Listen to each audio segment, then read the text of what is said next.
মাশাআল্লাহ মাশাআল্লাহ সুবহানাল্লাহ। করমজা ফলগুলো দেখতে খুব সুন্দর, দেখেন বন্ধুরা কত সুন্দর হয়েছে। এই দুইটা ফল এখনো কাঁচা, তাই সাদা দেখা যায়। আর এগুলো যখন একটু বড় হবে তখন এই যে এমন দেখাবে, দেখেন গোলাপি কালারের, খুব সুন্দর লাল সাদা কালার। সুবহানাল্লাহ, আল্লাহ তাআলার সৃষ্টি কত সুন্দর দেখেন। অসংখ্য নেয়ামত জমিনে আল্লাহ তাআলা মানব জাতির জন্য সৃষ্টি করে রাখছেন। মানে কি বলবো, আপনারা যদি এই করমজাগুলো একবার খান আপনাদের কাছে খুবই ভালো লাগবে।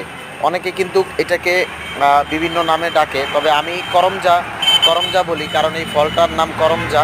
আমরা খাই, এভাবেই খাই, খুব মজা লাগে। এই যে দেখেন একটা ছিঁড়লাম, দেখেন সাদা সাদা কষ বেরোইতেছে।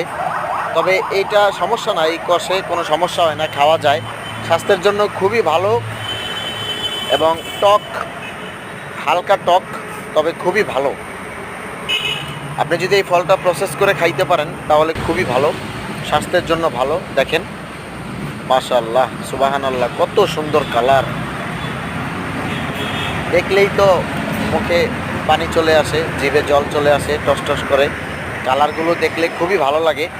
করমজা খুব সুস্বাদু, স্বাস্থ্যের জন্য ভালো, খুবই মজাদার একটা ফল, টক তবে খুবই ভালো। একবার টেস্ট করে দেখি, বিসমিল্লাহ। অনেক টক, তবে মুখের রুচি ফেরায়, এটা স্বাস্থ্যের জন্য খুবই ভালো, আপনারা ট্রাই করে দেখবেন। এটার ভেতরটা একদম সাদা, লাল সাদা ফলটা দেখতে খুবই সুন্দর, খেতে খুবই মজা, খুবই ভালো লাগে। গাছে ফলগুলো অনেক বড় হয়েছে। প্রথমত ফলগুলো যখন ছোট থাকে তখন সাদা সাদা হয়ে থাকে, আর যখন বড় হয় তখন বিভিন্ন কালার হয়, লাল হয়। আর পাকলে পাকলে খুব সুন্দর লাগে। এই যে দেখেন এই ফলটা পাইকে গেছে, খুব সুন্দর কালার, দেখতে সুন্দর লাগে। তো কেমন লাগলো ভিডিওটা সবাই একটু কমেন্ট করে জানাবেন। আপনাদের সঙ্গে শেয়ার করলাম সুন্দর একটা ভিডিও বিকেলবেলা। এই পাশে কোনো ফল ধরে নাই, তবে যাই হোক গাছটা খুব সুন্দর, আর অনেকগুলো ফল ধরবে।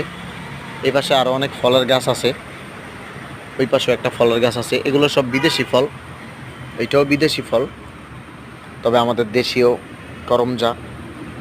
বিদেশি এইটার মতো একটা ফল হয় চেরি ফল, চেরি ফল বলে, তবে এইটা করমজা, আমাদের দেশীয় ফল, খুব সুন্দর। তো কেমন লাগলো সবাই একটু করমজা কেমন হইলো ভিডিওটা একটু কমেন্ট করে জানাবেন। ভালো থাকবেন সবাই, আজকের মতো এই পর্যন্তই। অন্যদিন ভালো কোনো ভিডিও দিব আপনাদেরকে।